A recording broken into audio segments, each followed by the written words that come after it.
I guess you could say it was back to back. After roughly 2 hours of events Monday before the media, President Trump today holding a 3-hour and 17-minute cabinet meeting. All of it televised. As you might imagine, you basically could have picked whatever issue you wanted, and it received presidential attention today. But really, two themes dominating throughout all of this: the president's continued crackdown on crime and his firing of a voting member at the Federal Reserve. Peter Navarro with me in a moment, but we begin tonight with our Kellie Meyer live at the White House. Kellie, this is 2 days now where the president was before the cameras for hours.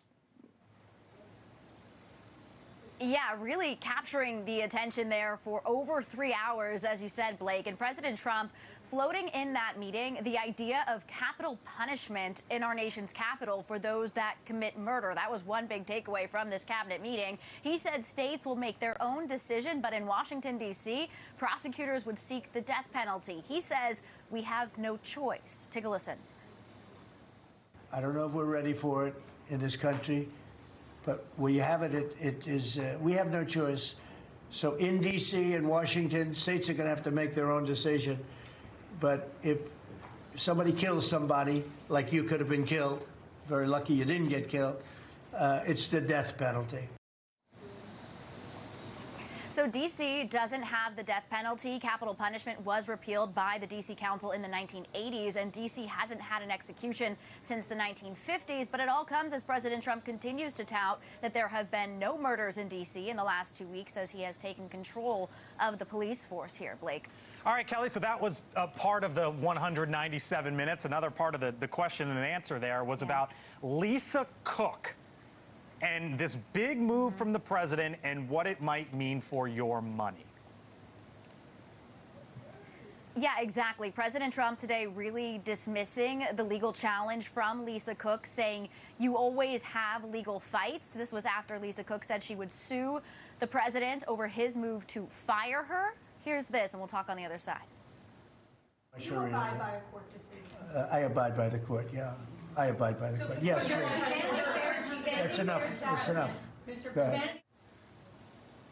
So here's how we got here. President Trump's housing regulator accused Cook of mortgage fraud. She hasn't been charged with wrongdoing, though. And Cook's lawyer, Abby Lowell, said that President Trump, quote, has no authority to remove Federal Reserve Governor Lisa Cook. His attempt to fire her, they say, is based solely on the referral letter, lacks any factual or legal basis, and we will be filing a lawsuit challenging this legal action. So Cook was appointed to the Fed's board by former President Joe Biden in 2022, and that nomination was opposed by many Republicans, Blake.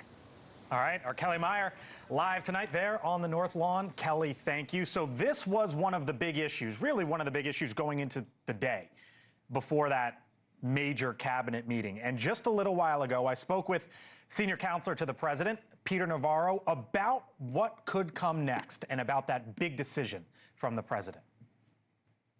Joining us tonight here on the Hill once again, Peter Navarro with us from the North Lawn of the White House. Peter, thanks for being with us. We heard a little bit from the president today. It's a pleasure, bud. Of course. Thanks for being here. Lay out the case, if you can, for me, from the administration's point of view, as to why you believe that Lisa Cook can be fired. Well, let's see.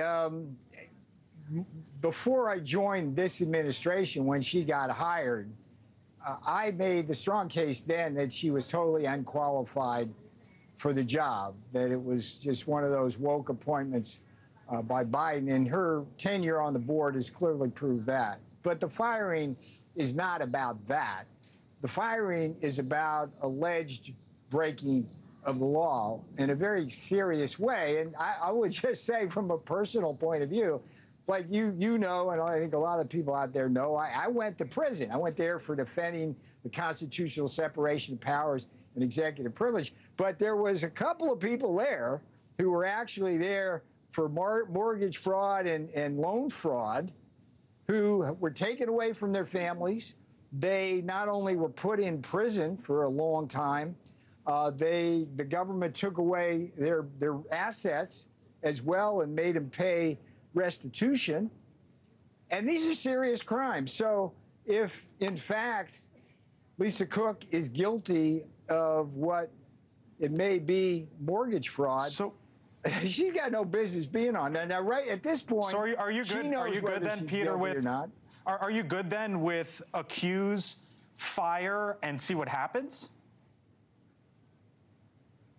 I think I'm very good with this. Look, this stuff came out. She knows whether she did it or not. If she knows, she should step down now. If she wants to fight it, fine. Let's fight it.